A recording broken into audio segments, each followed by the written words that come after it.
Hi everybody. In today's video, you're going to meet a remarkable man who has taken a hobby and turned it into a thriving business, all in a very small space. So let's get started.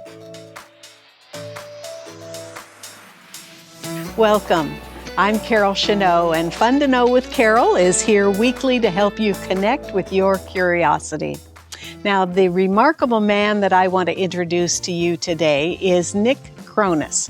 Nick is the owner of California Incense Company, and let me just say right up front, he is the real deal. Nick has been a friend for about 5 years, and he has been extremely supportive of me when I had my small business.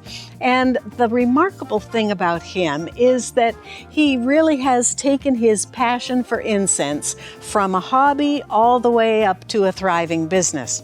So I think you'll be fascinated to hear his story and see how far he's come. Let's meet Nick. Tell me a little bit about your backstory, Nick. How did this all get started?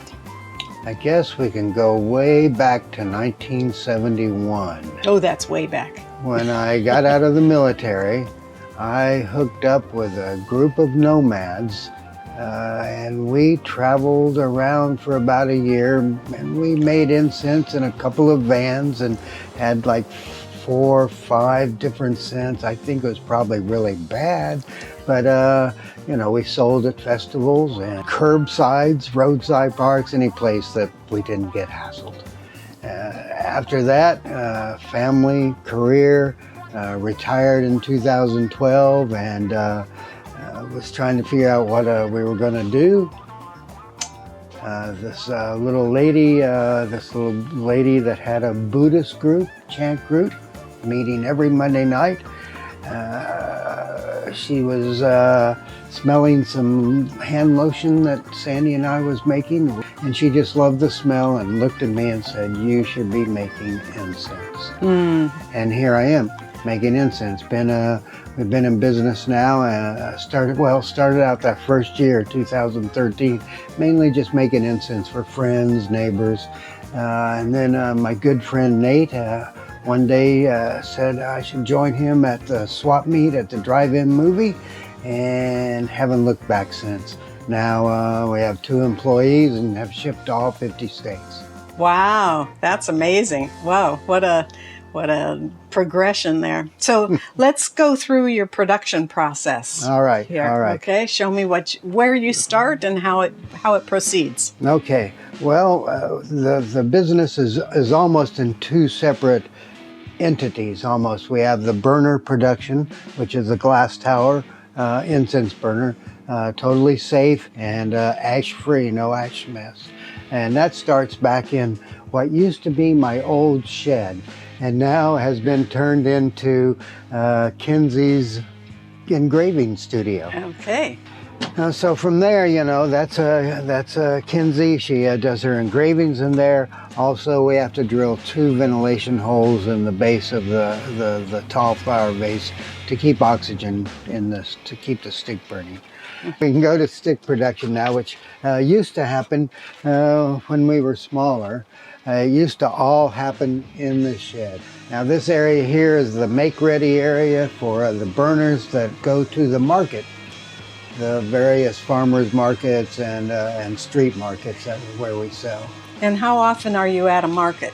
The most consistent would be the every Saturday Morro Bay Farmers Market since 2014, wow. Maybe 2015. And you have quite a following, don't you? I have quite a following. Yeah. Right now, my regulars come from all over California, actually, that they'll come to see me at the markets. I'm in that one every Saturday, all year round, unless it's raining. Rain and incense don't go out together. But back to stick production. Back to stick production. So we're coming into stick production, and this is really Carson's area. Carson does all the stick production from here. She's, gone from squeezed into the shed to kind of squeezed into the greenhouse, and now we've really expanded her out here. Okay, so this is Carson's production area. She does all the stick production, which starts with a 24-hour, 36-hour soak in the soaking jars, which you're looking at right now. They spend 24 hours, some 36. Then the empty jars that are in front there, then they go into a drainage jar for a few hours, and then into the curing jars. These were just soaked. They came out of their soaking yesterday. They will go out into the sun tomorrow, and they'll be painted on Thursday, and then finally to a market, not this weekend, but weekend after next. They'll be ready. And the purpose of the painting is? To show the different scents, to divide them up. And then we have we have a large, this is a little out of date, but it was made for a market 2 years ago. And but it shows the color guide. Every stick is dipped in tempera paint, non-toxic tempera paint, and the color guide. So when you get home, you know which color is which scent. That's cool. And most everyone ends up with a favorite that they want to reorder.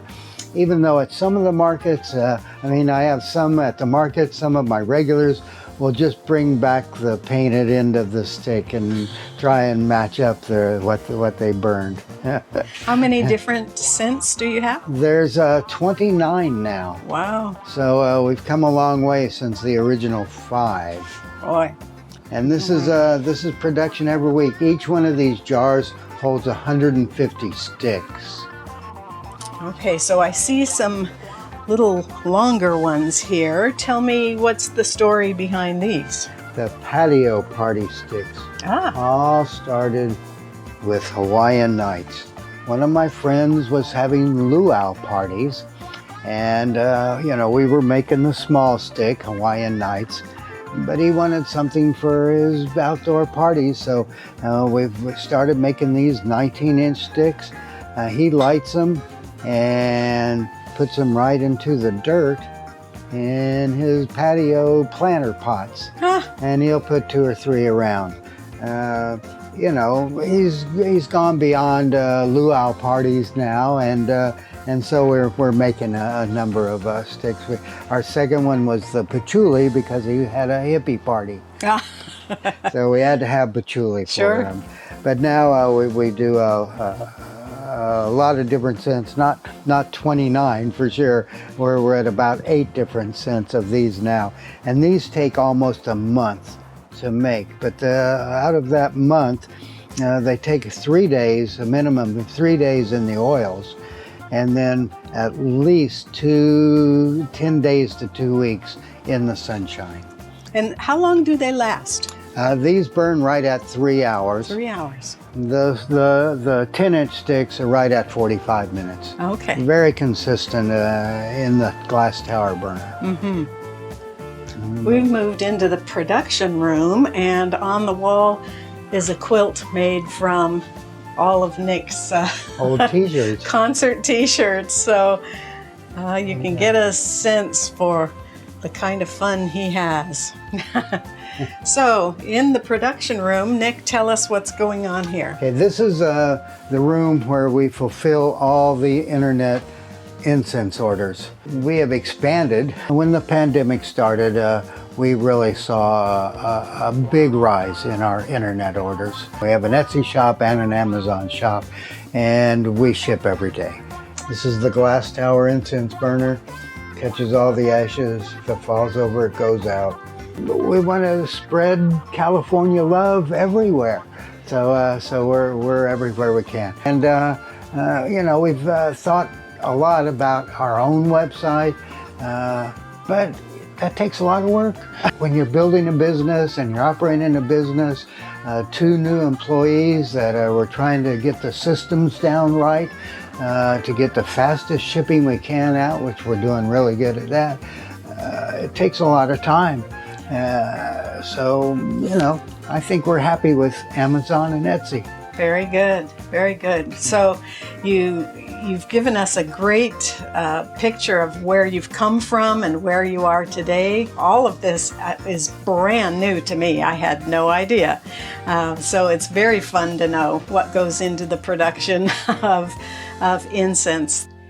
Nick is just one of the many fascinating people that we like to highlight in Fun to Know with Carol. In this video, you'll see 4 more fascinating occupations. We'll see you in the next video, and take care.